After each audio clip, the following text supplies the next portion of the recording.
Hello and welcome to episode 46 of Comics with Stevey D. I can't believe there's been this many of them. So let's get right into it.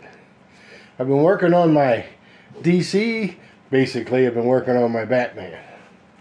So what we got here is a book whose interiors are all in black and white. So this is All-Star Batman #1 from 2017. Director's cut. Cover artists by John Romita Jr., High and White. So that's an interesting book.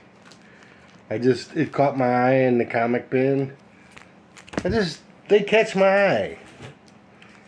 Alright, the next 3 books I was really like the character Huntress in the Batman Predator, where she saved Batman, so I kind of been investigating her a little bit.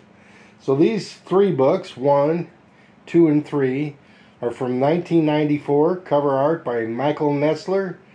Huntress fighting crime bosses. She was born into a mafioso family, and they murdered her parents at the supper table. She got sent off to Sicily, came back, and then Batman broke in and he took out the whole mob family. She watched it, so she was inspired by Batman to become the Huntress to take care of all the evil mobsters.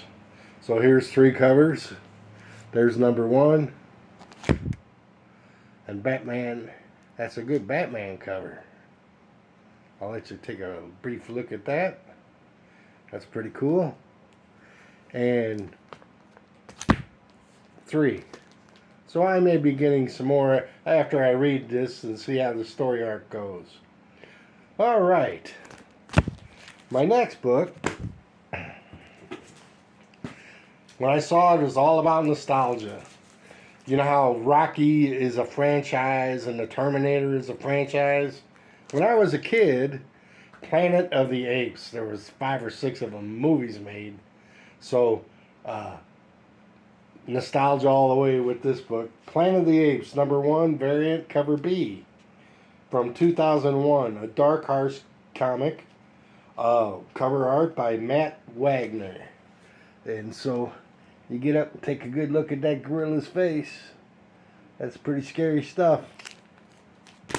I think the chimpanzees were the intellectuals, and the gorillas were the warriors, and the orangutans were the philosophers. So I found a mini-series of Planet of the Apes just because they were organized very well. I hunted these up at Nerded Up Comics in Gerald, Missouri. Real neat place. I'm going to try to do a video in the store and show you some cool stuff. Planet of the Apes, The Human War, 1 through 3, cover art by J. Scott Campbell. So all 3 of these books here are from the same artist. Here's my favorite one.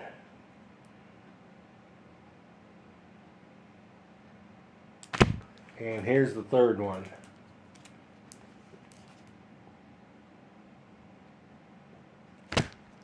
So those were the Planet of the Apes books.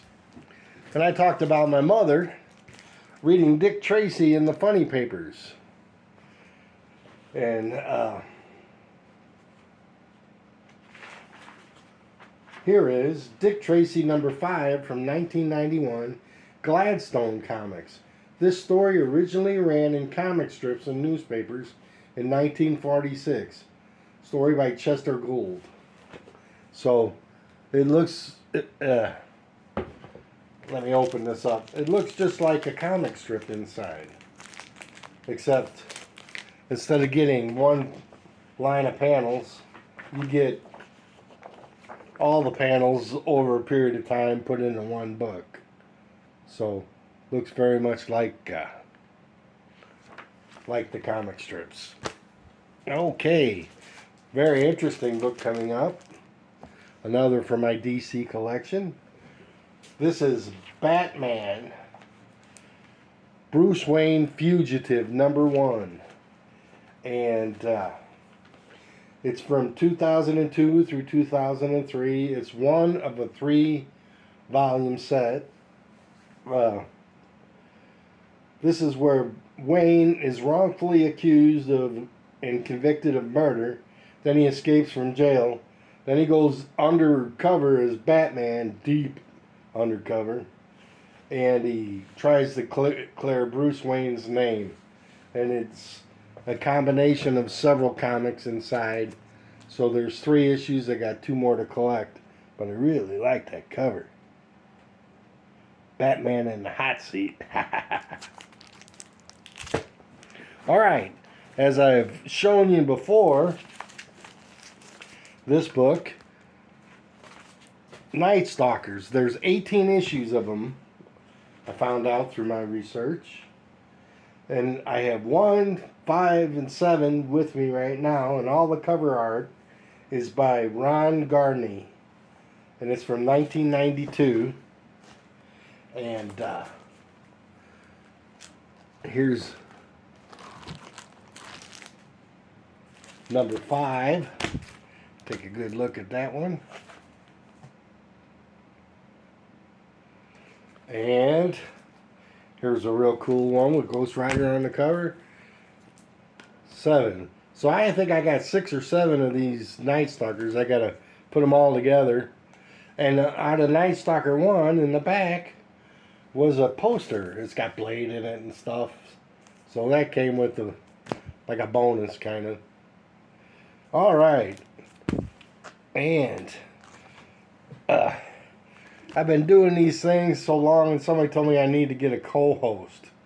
So here he is. It's the Hairy Hulk. I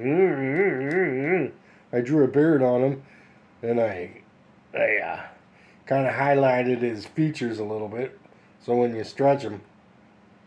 So that's my co-host, the Hairy Hulk. Don't point your finger at me. Okay, so you met the co-host. And my last book is going to go in my Christmas collection. It's hard to find comic books with Christmas-themed covers. So I found one today. I was lucky to find it. This is Harley Quinn Holiday Special #1 from 2014. Cover art by Amanda Connor. And I was thinking, well, if she's wrapped up her hammer, and so you really don't want to open any of these other gifts she's got wrapped up. It's like you're opening up something from the Wild E. Coyote from the Roadrunner. You know, it's just not a good thing to do. So there's Harley Quinn Holiday Special. So I got a nice haul today, and those are some of the books out of it. I got enough for a couple more shows, and I got a Shiny Covers 3 coming up. I got a couple more of those today too, so I'm happy. One's a Hulk 400. So I'm happy to and get a couple more books, and I'm going to wait for nighttime because they show up the best in the dark. So I'm going to roll that off the presses pretty soon. Because I got a stack probably about that big, you know.